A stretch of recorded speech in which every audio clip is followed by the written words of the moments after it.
Oops, eto na mga idol. Nahiwa ko na yung luya. Okay na yung ating mga sili. Tapos eto yung ating gata. Tapos paminta. Saka yung ating isda. Umpisahan natin lutuin at baka lutuin pa ng iba. Magandang araw po sa inyong lahat mga idol. Pasensya na po kayo sa pagmumukha ko. Di pa ako nakapagpagupit. Mahaba na yung ating buhok. Magluluto po tayo ng ginataang bidbid. Kung familiar po kayo sa isdang yun, bidbid para siyang bangus pero medyo mahaba siya ng konti.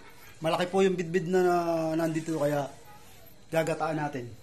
O ano pa hinihintay natin? Paki-like mo na yung video at paki-subscribe na rin po ako kung hindi pa kayo nakasubscribe sa aking channel. Tama, nakakandautal na ako.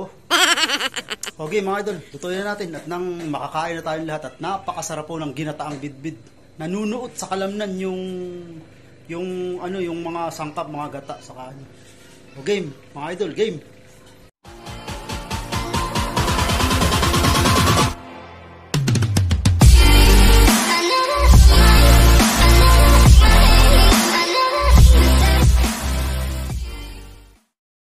At for today's video mga idol, papakita ko po sa inyo kung paano ako magluto ng ginataang bidbid.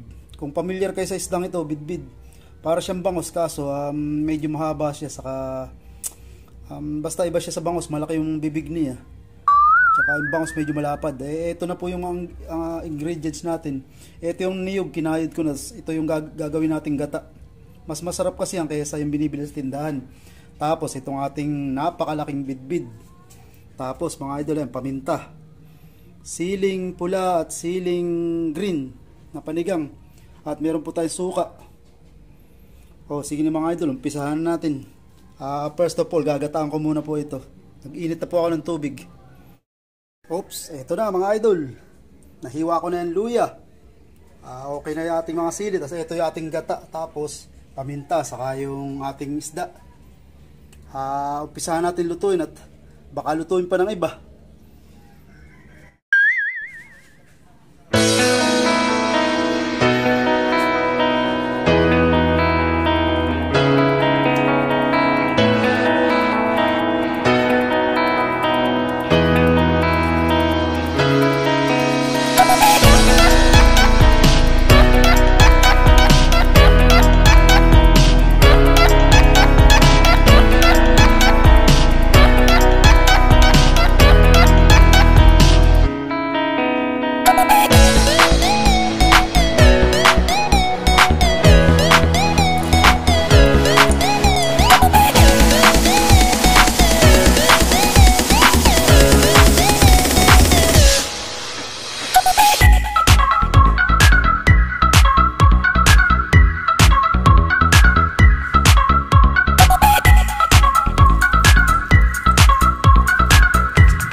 Nakasalang na mga idol.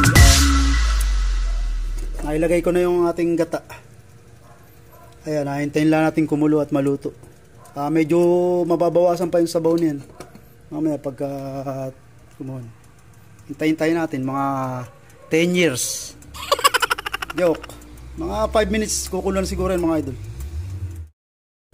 Palagay ko mga idol, kumukulo na. Tingnan na po natin. Yun. Oh my God! Wow! Titikman natin kung okay na yung lasa, kung ano yung dapat nating dagdag o tikman natin.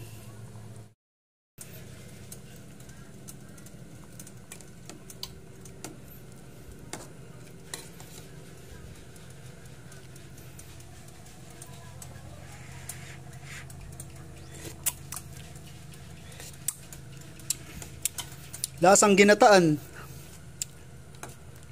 Napaanghang yata mga idol, pero okay lang. Sarap na yung maanghang. A few moments later. At sa wakas mga idol, ayun, nakaluto rin tayo. Napakasarap naman po nitong paksiw sa gata. Talaga pong medyo sinasadya ko mga idol na medyo dami-damihan ko yung sabaw. Kasi mga bata dito, mahilig sa sabaw. Gusto nila lagi may sabaw yung pagkain nila. Okay, magsandok na tayo. Kain na kayo. Halika na kayo rito. Magdala kayong kanin. Kakaunti sinain.